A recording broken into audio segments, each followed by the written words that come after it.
Black people have to make themselves valuable to America. And we talk about black people and black women and black babies and black children not being protected. And it's because we only protect the things that are valuable. We only protect the things that we give value to. We only protect the things that give value to us. I'll give you an example. You protect your house because your house provides shelter and security for you. So you protect it. You protect your car because it adds value to you. It allows you to get to work. It allows you to get to where you need to go. It allows you to take your children to school. And when we look at the black community as a whole, one of the challenges is that what value do we bring to America outside of providing culture, outside of being the prisoners of a criminal justice system, being the recipients of government aid? And not that there's anything wrong with receiving government aid. The challenge is, how much value does America receive in return for that investment? If we look at government assistance as an investment in your future, the American government is expecting a return on their investment.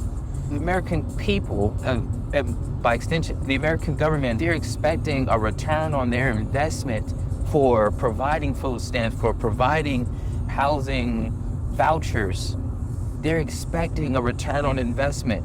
They're saying, hey, we will take care of these things for you so that you don't have to worry about that. We want you focused on being the best student that you can be. We want you focused being on the best mother, the best father that you can be. We want you focused on that, since you're having some troubles and some difficulties. So how can we as the government help alleviate some of those major challenges that you're having, those financial challenges? We can take care of the financial challenges, but what we cannot take care of are the challenges that come with raising your children with values that are beneficial. We can't change the values that you are raised with, of being honest, of being hardworking. We can't change that. And the problem isn't that people are receiving the benefits, it's that the people who receive the benefits that abuse the benefits are the loudest ones. And there's no condemnation, there's no retribution, and there's no correction by others that are beneficiaries of the systems to those folks. Because what the American people are expecting is that you self-correct your neighborhood. You self-correct, you self-police your community. We'll take care of this part. We'll take care of some of the financial parts. We'll take care of some of the financial pressures. But you as a community, you hold your community responsible for their behavior, and we haven't done that. So when we look at things from that perspective, you can now maybe appreciate one of the most recent examples, and one of the most shining examples is what the mayor did in Atlanta when he opened up business for Black entrepreneurs and allowed them to be part of the entire business ecosystem and government contracting ecosystem, where they got to be beneficiaries of the very tax dollars that they pay. When we approach things from that perspective, that getting more federal dollars in the sense of being government contractors, we give our communities a fighting chance, because governments do not create wealth, businesses create wealth. And there's a lot of wealth that is untapped, particularly in the Black community, particularly within Black people, and particularly in our communities. What happens is, are we thinking innovatively enough to exploit that? I think one of the things that our attitude towards business, our attitude towards wealth and towards finance has been corrupted because we've watched bad examples of people who've had wealth and have had power. We've been miseducated on the power of money. We've been miseducated about money and finances in general. One of the most harmful things that have been said to the Black community has been money is the root of all evil. And that's because we don't read our own Bible. And the Bible does not say money is the root of all evil. It says the love of money is the root of all evil. So because we were taught wrong, because we were given faulty information, whether purposely or accidentally or ignorantly or by design, this has been a major detriment to the Black community because we have not engaged in business activities that bring wealth, that bring money.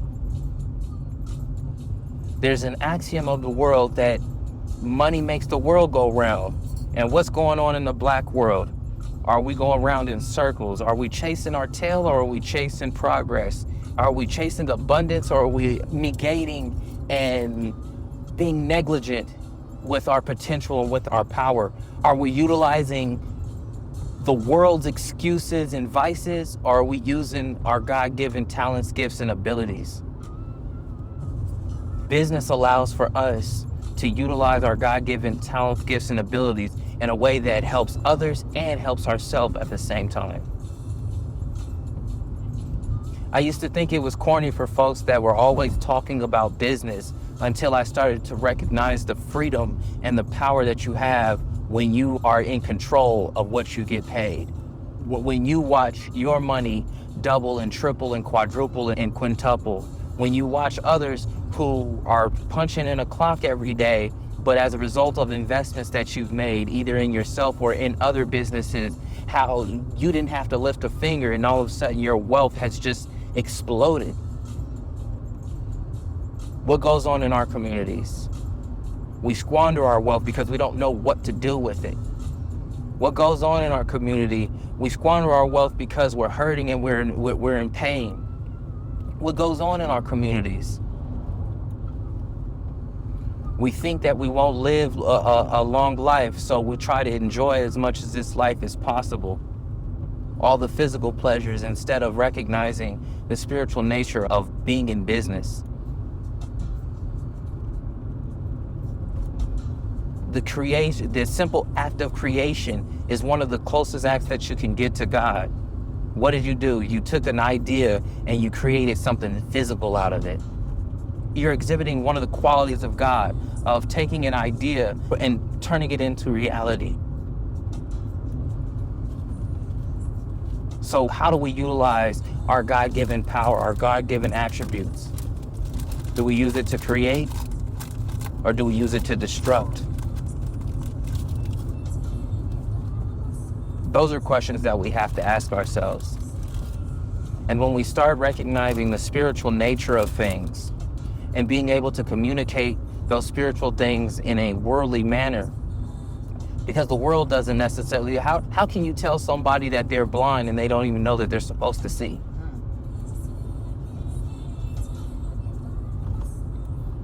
So for those of us who have had our eyes open, there has to be a level of patience, a level of grace, and a level of understanding of recognizing that at one point in time, we too were blind and didn't even know it.